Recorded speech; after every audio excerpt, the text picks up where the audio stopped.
तो देखिए, यूपी की सियासत, दो बड़े दिग्गज नेताओं में एक दूसरे के खिलाफ सियासी वार पलटवार शुरू हो गया है। पहले अखिलेश यादव ने आकाश आनंद मामले को लेकर मायावती पर तंज किया, तो मायावती ने भी जवाब देने में कोई कोताही नहीं बरती। ये रिपोर्ट देखिए जरा।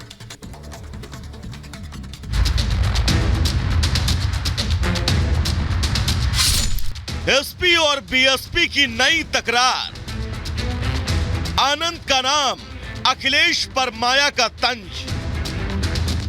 माया का पलटवार, यादवों की चिंता करे सैफई परिवार। बहुजन समाज पार्टी की मुखिया और अपने तेवरों के लिए जानी जाने वाली मायावती ने अखिलेश यादव पर तीखा निशाना साधा है। मायावती ने अखिलेश को सपा की चिंता करने की नसीहत दे डाली। आकाश आनंद मामले पर अखिलेश की टिप्पणी को बीएसपी सुप्रीमो ने समाजवादी पार्टी को दलित विरोधी सोच बताया है।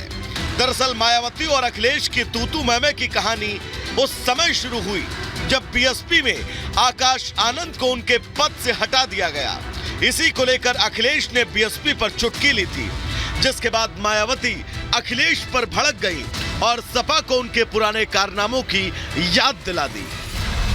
मायावती ने सोशल मीडिया प्लेटफॉर्म एक्स पर अपनी भड़ास निकाली और लिखा, बीएसपी संगठन में क्या कुछ चल रहा है, इस पर घोर दलित विरोधी सपा अगर कोई टिप्पणी व चिंता ना करे तो बेहतर होगा। इसके बदले सपा नेतृत्व को चुनाव में उतारे गए उनके अपने परिवार व उनके यादव समाज के प्रत्याशियों का क्या हाल है, केवल इसकी चिंता करनी होगी, क्योंकि उन सब का हाल बेहाल है। सपा का चाल, चरित्र और चेहरा हमेशा की तरह आज भी जबरदस्त दलित, अति पिछड़ा व संविधान में इनको दिए गए आरक्षण आदि के अधिकारियों की विरोधी पार्टी का है। प्रमोशन में आरक्षण को खत्म करना तथा इस संबंध में बिल को संसद में फाड़ना आदि इनके ऐसे कार्य हैं जिसे माफ करना मुश्किल है। इस विवाद की शुरुआत तब हुई जब बीएसपी मुखिया मायावती ने 2 दिन पहले एक हैरानी भरा कदम उठाया। मायावती ने अपने भतीजे आकाश आनंद को बीएसपी के नेशनल कोऑर्डिनेटर पद से हटा दिया। इसके अलावा उन्होंने आकाश को अपने उत्तराधिकारी बनाने का फैसला भी वापस ले लिया। बीएसपी के अंदर इसी उथल पुथल पर अखिलेश यादव ने टिप्पणी की थी। अखिलेश ने इशारों में बीएसपी पर बीजेपी से मिले होने का आरोप लगा दिया। मैं अपने बहुजन समाज के लोगों से कहूंगा, बहुजन समाज पार्टी को वोट देने का मतलब है अपना वोट खराब करना। वो बीजेपी का साथ दे रहे हैं, चाहे सामने से चाहे पीछे से। इसलिए मैं आपके सामने अपील करता हूं कि बहुजन समाज पार्टी को वोट देने का मतलब है अपना वोट खराब। बीएसपी और एसपी के रिश्ते हमेशा से ही खट्टे मीठे और तल्ख रहे हैं, जिसका असर दोनों दल के नेताओं के बयानों में दिखता है। दरअसल साल 2019 में बीएसपी एसपी के बीच चुनावी गठबंधन था। लोकसभा चुनाव दोनों दलों ने मिलकर लड़ा। चुनाव परिणाम के बाद दोनों का गठबंधन टूट गया। गठबंधन टूटने के बाद दोनों ने एक दूसरे के खिलाफ बयानबाजी की। अब आकाश आनंद के मुद्दे पर फिर दोनों दल एक दूसरे के आमने सामने हैं। यूपी में बीएसपी अकेले चुनाव लड़ रही है, वहीं एसपी कांग्रेस के साथ गठबंधन में चुनावी मैदान में है। मायावती का कोर वोटर दलित है, जिस पर अखिलेश भी डोरे डालने की कोशिश कर रहे हैं। इसीलिए आकाश आनंद के नाम पर दोनों नेता एक दूसरे के खिलाफ अब मोर्चा खोल चुके हैं। ब्यूरो रिपोर्ट और रिपब्लिक भारत।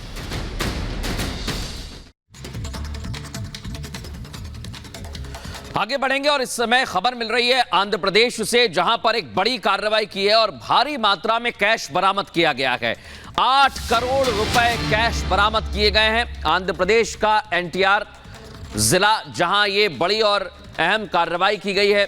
चुनावों के दौरान इतनी बड़ी संख्या में नकदी कहां ले जाई जा रही थी, इसकी अब पड़ताल में जुट गई है पुलिस की टीम। लेकिन जो पैसे बरामद किए गए हैं वो आप देखिए, 8 करोड़ रुपए, और चुनाव में कैश बांटने का शक है।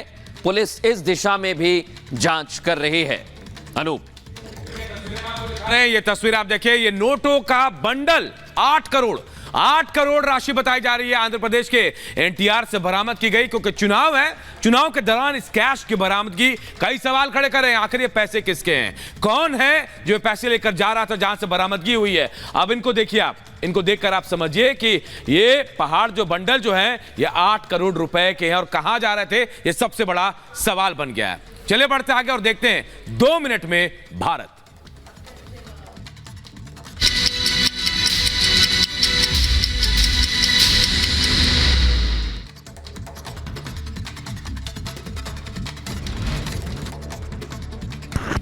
पंजाब के अमृतसर में एक घर में हुआ भीषण धमाका, कई लोग बुरी तरह से घायल। मामले की जांच में जुटी फॉरेंसिक टीम। बाबा केदार की डोली गौरीकुंड से केदारनाथ धाम के लिए रवाना। कल खुलेंगे केदारनाथ के कपाट, सुबह 7 बजे खुलेंगे बाबा के कपाट। आज केदारनाथ पहुंचेगी बाबा की डोली। केदारनाथ घाटी में करेंगे रात्रि विश्राम। मंत्र उच्चारण के साथ शुभ मुहूर्त में खुलेंगे कपाट। यूपी के रायबरेली में डंपर ने बाइक को मारी टक्कर, हादसे में 2 की मौत, 2 घायल। पुलिस ने डंपर चालक को हिरासत में लिया। बिहार के मुजफ्फरपुर में पुलिस और एसटीएफ ने संयुक्त ऑपरेशन चलाकर 3 आरोपियों को AK-47 राइफल के साथ गिरफ्तार किया है। मामले की जांच की जा रही है। झारखंड के रामगढ़ में एसएसटी टीम को मिली बड़ी सफलता। चेकिंग अभियान के दौरान बरामद किए गए 46 लाख रुपए। मामले की छानबीन जारी है।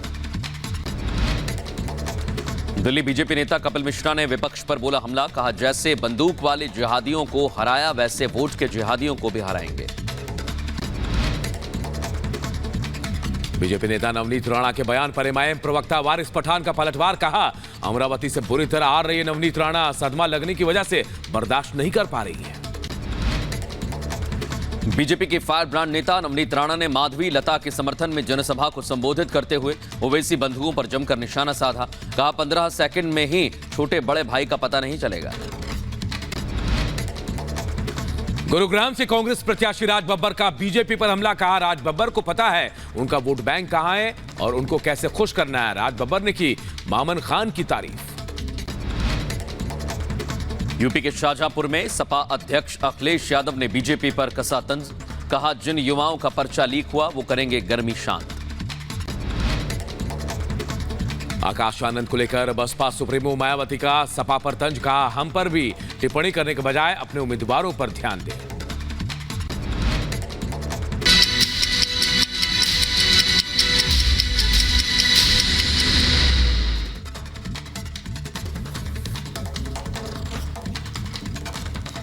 उत्तर प्रदेश के ग्रेटर नोएडा में हुई मुठभेड़ में पुलिस ने 3 बदमाशों को धर दबोचा है। 1 मिनट में ये पूरी खबर आपको बताते हैं।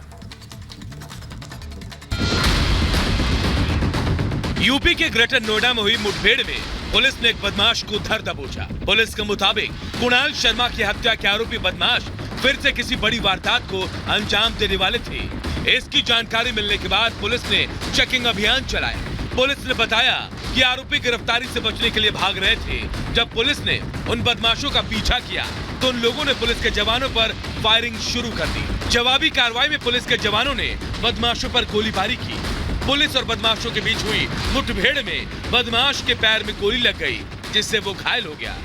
इसी कॉम्बिंग में जो एक अभियुक्त है कुणाल, उसको पुलिस मुठभेड़ में गिरफ्तार किया गया है। एक अन्य अभियुक्त इसमें हिमांशु है, उसे गिरफ्तार किया गया है। मनोज जो एक अन्य अभियुक्त है और मृतक का परिचित भी है, साथ में रिश्तेदार भी है उनकी, उसको भी गिरफ्तार किया गया है। जो फीमेल थी इसमें, जो अभियुक्ता थी, उसकी भी गिरफ्तारी इसमें शीघ्र करी जाएगी। पुलिस ने इस मामले में केस दर्ज कर पूछताछ शुरू कर दी है। Bureau report, Republic Bharat.